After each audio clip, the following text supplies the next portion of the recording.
I've always been interested in the occult. Occult is simply a word meaning hidden, and so much of our powers in this world and the way things work are hidden. And the more one looks at this subject of how the world actually works, you begin to see that there's a magical system, and I'm telling you, there really is a magical system dominating the world of the Western civilization. To go to the basis, the fundamental foundation on which things sit in order to understand. Begin to see how magical use of words and terms and symbols are used. You need to start looking at the world of the occult in politics and religion. And the powers that be in this world have set up a world of symbols and emblems and terms and catchphrases. And once you understand how this system works, it's fascinating, because for the first time the world opens up to you a whole new perspective on how government works, on how banks work, on how institutions and education. It is very well planned, organized, and directed. There is a hidden agenda, so to speak. And it's been my desire to uncover this. And once you begin to see the symbols and realize that the symbols for the national coats of arms for countries, the flags, the seals, the presidential seals, the emblems for the logos and emblems on corporations, especially the corporate emblems for motion pictures and television companies like Columbia Broadcasting System. CBS has the eye. The Colombian system goes back to the Colombian faction of the Illuminati back in the early 1700s, not the late 1700s. And I set up a system of merchant banking and had their Phoenician Canaanite symbols and words connected to their societies, their banking societies. We're talking about in the Middle East.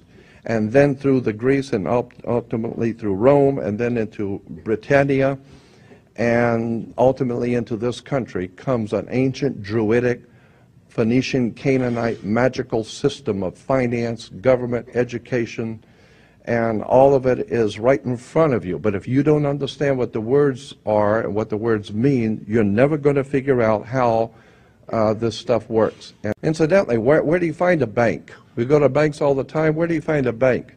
Banks are on both sides of a river. They're called river banks. What does a river bank do? It directs the flow of the currency. Your money is referred to as the currency. This is why when you go to court, you have the current, electricity, because it's the juice. And if you don't have the juice, you don't have it. So if you don't have the juice, you can't capitalize. And the capital is a Latin word, meaning money. Consequently, Caesar ruled from what was referred to in history books, Caesar ruled from up on the hill. It was called Capitol Hill, Capitoline Hill, with the Senate.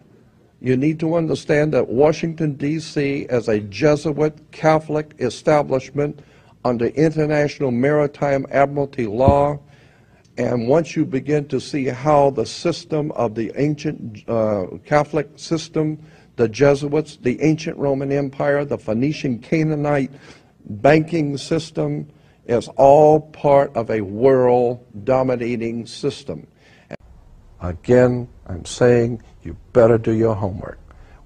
You need to understand that according to the old Phoenician Canaanite system, which we call today our judicial, educational and judicial system, there is no law in this country or in the Western world, no law, federal, state, county, city, commercial, it makes no difference. There is no law on the books anywhere in this country that applies to you as an individual creature. There is no law. They have no control over you, your flesh and blood self.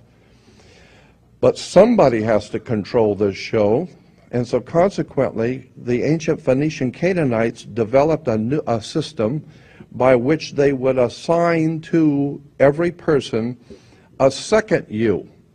And this is the way it works in America. There is two of you. Consequently, the system has made each one of you a corporation.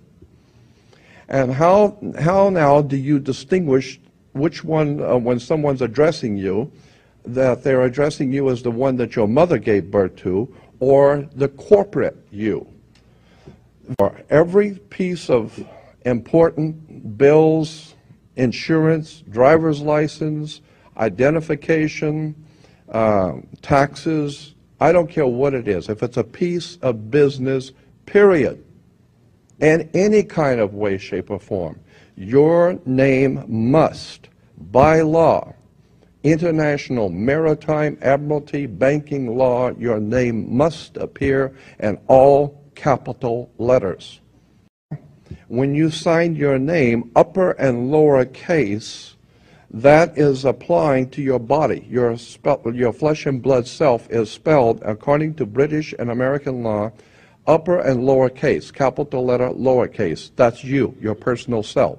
There is no law that can be applied to an upper and lower case name, period. Pass and read on a check what is said where you sign your name. That's why the attorneys tell you, you better check the small print. The Bible of business on the earth. Uniform Commercial Code.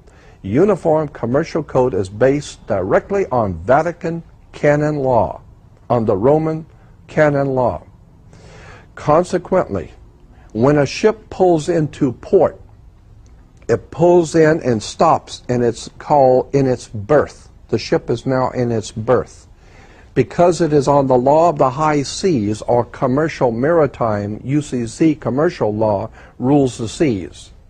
So when the ship pulls into its berth, the first thing the captain must do is to present a certificate of manifest to the port authorities, which means that the port authorities need to know how much is on this ship that you're bringing into our country and our economy. How many TVs, how many cars, whatever you're bringing, how much are you bringing into our economy? So you have to have a certificate of manifest of what is the value of your ship here. What are you doing? Consequently, when you are born, you come out of your mother's water. Therefore, you must have a birth certificate, a certificate of manifest, because you are a corporation-owned item. You are a human resource. This goes back to the German Nazi concept that every human coming out of their mother's water must be birthed. And therefore you have to have a certificate, a manifest, to see how much this individual is going to make for us in our new world order. I'm telling you that until you understand the laws, the symbols, the emblems, what these words mean, you're never going to suspect how far gone we really are. Did you know, for instance, that your birth certificate is a security on the stock exchange in the New York stock market? Did you know that?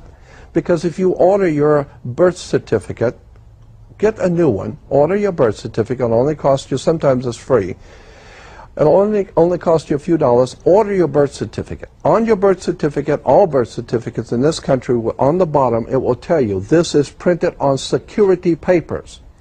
Do not accept if not on full color security paper. Then on the right-hand corner, you will always have a series of numbers, red numbers, printed on the birth certificate. Those numbers are a security stock exchange number on the World Stock Exchange. You go to any good stock office and ask them, check these numbers in your computer and see how much this stock is worth, the certificate.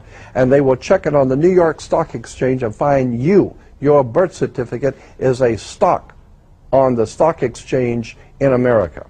Why? Because you are worth money to the international bank that bought you in 1930. We need to wake up. The greatest single enemy to this totalitarian system is a free people. A free people who can do their own thinking, investigate everything, and have the ability to confront the powers that be. And of course America was called the land of the free and the home of the brave. We are not free and we are not brave.